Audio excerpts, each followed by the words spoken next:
বন্ধুসকল আপোনালোক পুনৰ এবাৰ 2% ইউটিউব চেনেল স্বাগতম জনাই আজিৰ ভিডিঅ' আৰম্ভ কৰিবলৈ লৈছোঁ। সব বন্ধুসকল আজি আপোনালোকৰ সন্মুখত লৈ আহিলোঁ। আপুনি যদি আসাম পুলিচত এপ্লাই কৰিছিলে এডমিট কাৰ্ড পাইছে তেনেহ'লে আপোনালোকে ৰান কৰিব যাব।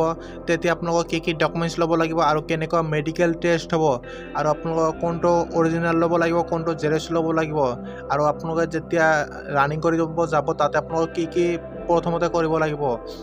আৰু এটা কথা আপোনালোকক প্ৰথমতে কৈ দি আছোঁ, এটা বিষয় লৈ কনফিউজন হৈ আছে কিয়নো বহুতে ভাবি আছে যে মাস্ক মুখত লৈহে ৰান কৰিব লাগিব। এইটো নহয়, আপোনালোকৰ মাস্কটো ল'ব লাগিব, এইটো বাধ্যতামূলক কৈছে।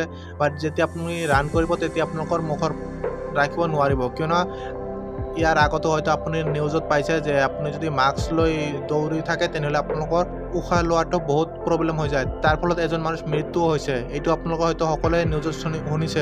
বন্ধুসকল, ভিডিঅ'টো সম্পূৰ্ণকৈ আৰম্ভ কৰাৰ আগতে আপোনাৰ ওচৰত মোৰ সৰু এটা ৰিকুৱেষ্ট, আপুনি যদি এতিয়ালৈকে মোৰ চেনেল ছাবস্ক্ৰাইব কৰা নাই প্লিজ চেনেল ছাবস্ক্ৰাইব কৰি লগতে বেল আইকনটো অল চিলেক্ট কৰি আহিব, কিয়নো সদায় নতুন জব আপডেট লৈ আহোঁ আৰু নতুন এডুকেশ্যনেল আপডেট লৈ আহোঁ। বন্ধুসকল, মূল কথালৈ আগবাঢ়োঁ। বন্ধুসকল, ইয়াতে প্ৰথমতে আপোনালোকৰ এটা পইণ্ট আপোনালোকে ভালকৈ মনত ৰাখিব, কিয়নো আপোনালোকে যেতিয়া ৰান কৰিব যাব যিটো আপোনালোকৰ ৰিপৰ্টিং টাইম আছে ৰিপৰ্টিং টাইম মতে যাব। আপোনালোকে ৰিপৰ্টিং টাইমৰ অলপমান আগতে যাব। আপোনালোকে ৰিপৰ্টিং টাইমৰ আগত যোৱাৰ আগতে আপোনালোকৰ দুটা ডকুমেণ্টছ ল'ব লাগিব। এটা হৈছে আপোনালোকৰ অৰিজিনেল এডমিট কাৰ্ড, যিটো এডমিট কাৰ্ড আপোনালোকে ওলাইছে এইটো এডমিট কাৰ্ডটো লৈ যাব। বন্ধুসকল, আপোনালোকক প্ৰথমতে আপোনালোকৰ এডমিট কাৰ্ড যিটো আছে এইটো অৰিজিনেলটো লাগিব, লগতে আপোনালোকৰ এখন অৰিজিনেল ফটো আইডেণ্টিটি কাৰ্ড লাগিব।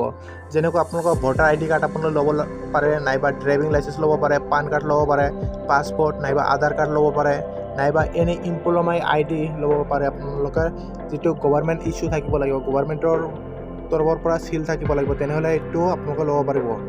আপোনালোকৰ যিটো ফটো আইডেণ্টিটি ল'ব এইটো আপোনালোকৰ কোনো ধৰণৰ কালাৰ ফটোগ্ৰাফী নাইবা স্কেনিং নাইবা ছফ্ট কপি এনেকুৱা যদি আপুনি কিবা বনাই লৈ যায় তেনেহ'লে এইটো আপোনালোকৰ যিটো এক্সাম চেণ্টাৰ আছে তাতে আপোনালোকক সোমাব নিদিব। আপোনালোকৰ অৰিজিনেল আইডেণ্টিটি প্ৰুফ এটা লাগিব আৰু এডমিট কাৰ্ডটো হ'লেহে আপোনালোকে ভিতৰত সোমাব পাৰিব। তাৰপিছত আপোনালোকে এখন এড্ৰেছ প্ৰুফ থাকিব লাগিব, যিটো আপোনালোকৰ পাৰ্মানেণ্ট এড্ৰেছ, এইটো এড্ৰেছ প্ৰুফ এটা আপোনালোকে লগতে লৈ যাব। অৰিজিনেল লৈ যাব, লগতে আপোনালোকে জেৰক্সো এটা কৰি লৈ যাব। তাৰ লগতে আপোনালোকে যিমানবিলাক ডকুমেণ্টছ লাগে, যিমানবিলাক ডকুমেণ্টছৰ কথা মই কৈ আছোঁ সেইবিলাক সকলোবিলাক আপোনালোকে এটাকৈ জেৰক্স কৰি লৈ যাব, লগতে আপোনালোকৰ অৰিজিনেলটো আপোনালোকে লৈ যাব। অৰিজিনেলটো আপোনালোকক চাই পিনে আপোনালোকক ঘূৰাই দিব আৰু যিটো জেৰক্স লৈ যাব এইটো আপোনালোকৰ জমা লৈ ল'ব তাতে। ইয়াতে আপোনাৰ প্ৰথমতে যিটো আছে আপোনালোকৰ এজ প্ৰুফ, সেইটোৰ বাবে আপোনালোকৰ যিটো মেট্ৰিকৰ চাৰ্টিফিকেট আছে নাইবা মেট্ৰিকৰ এডমিট আছে সেইটো আপোনালোকৰ এজ প্ৰুফ হিচাপে আপোনালোকে তাতে ল'ব। তাতে আপোনালোকৰ অৰিজিনেলটো ইছ্যু কৰিব লাগিব। আপোনালোকৰ লগতে মেট্ৰিক, যদি আপুনি মেট্ৰিক পাছ কৰি ABত এপ্লাই কৰিছিলে তেনেহ'লে আপোনালোকৰ মেট্ৰিকৰ মাৰ্কশ্বিট ল'ব লাগিব, নাইবা যদি আপুনি AB UB দুটাতে আপোনালোকে এপ্লাই কৰিছে তেনেহ'লে আপোনালোকৰ মেট্ৰিক আৰু হায়াৰ ছেকেণ্ডেৰী দুটাৰে আপোনালোকৰ মাৰ্কশ্বিট ল'ব লাগিব। আপোনালোকৰ মেট্ৰিক আৰু হায়াৰ ছেকেণ্ডেৰী পাছ কৰাৰ পিছত আপোনালোকে যিমানবিলাক কাগজ পাইছে, মাৰ্কশ্বিট হওক চাৰ্টিফিকেট হওক সকলোবিলাক আপোনালোকে লৈ যাব। আপোনালোকৰ লৈ যোৱাত আপোনালোকৰ একো প্ৰব্লেম নহয়।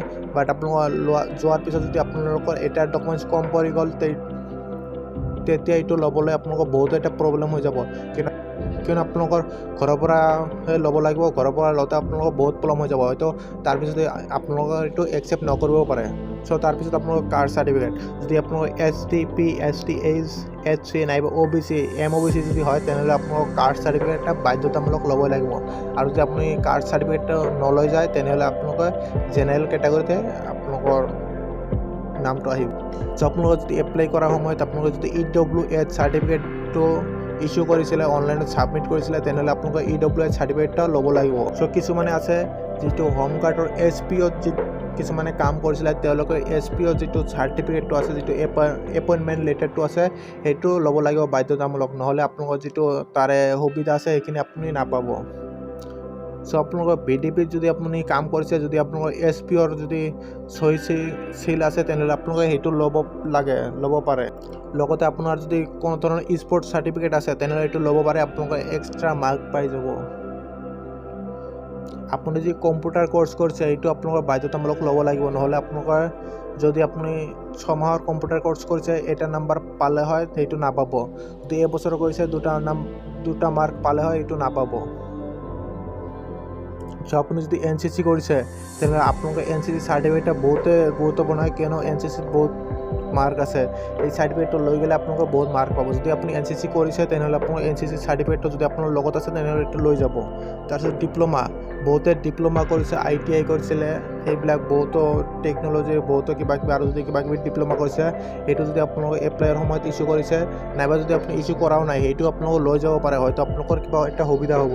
চ' বন্ধুসকল ডকুমেণ্টছৰ এইখিনি আছিল। আপোনালোকৰ মেট্ৰিক, হায়াৰ ছেকেণ্ডেৰী সকলোবিলাক ডকুমেণ্টছ ল'ব, লগতে আপোনালোকৰ এডমিট কাৰ্ডটো ল'ব, লগতে আপোনালোকৰ ভোটাৰ কাৰ্ড, পেন কাৰ্ড যি আছে এইবিলাক ল'ব, লগতে আপোনাৰ এখনকৈ ডমিচিয়েল ওলাই ল'ব, ডমিচিয়েলটো লগত লৈ যাব। চ' তাৰপিছত আপোনালোকৰ যিটো ৰিকুৱাৰমেণ্ট চেণ্টাৰত আপোনালোকক সোমোৱাৰ পিছত প্ৰথমতে আপোনালোকে কি কৰিব, টোটেলত আপোনালোকৰ এটা দিনত সাতখন প্ৰচেছ কমপ্লিট কৰিব। প্ৰথমতে আপোনালোকে ল'ব লাগিব ৰিকুৱাৰমেণ্ট স্লিপ। আপোনালোকে যেতিয়া ৰিকুৱাৰমেণ্ট চেণ্টাৰত সোমাব তাৰপিছত আপোনালোকৰ ৰিকুৱাৰমেণ্ট স্লিপ এটা দিব। তাৰপিছত আপোনালোকৰ ডকুমেণ্টছ যিবিলাক আছে সেইবিলাক প্ৰথমতে এবাৰ ডকুমেণ্টছবিলাক চাই ল'ব, আপোনালোকৰ ডকুমেণ্টছবিলাক ঠিক আছেনে নাই। তাৰপিছত আপোনালোকৰ PST ফিজিকেল ষ্টেণ্ডাৰ্ড টেষ্ট, যিটো আপোনালোকৰ হাইট, বডি এইবিলাক আপোনালোকৰ জুখিব।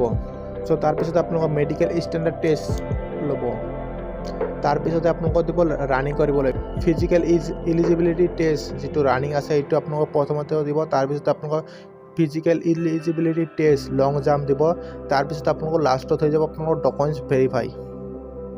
চ' আপোনালোক প্ৰথমতে এবাৰ ডকুমেণ্টছবিলাক চাব, তাৰপিছত লাষ্টত যেতিয়া আপোনালোকৰ লং জাম্পত আপোনালোকৰ চিলেকশ্যন হৈ যাব, হোৱাৰ পিছত আপোনালোকক পুনৰ এবাৰ ডকুমেণ্টছবিলাক ভেৰিফাই কৰিব।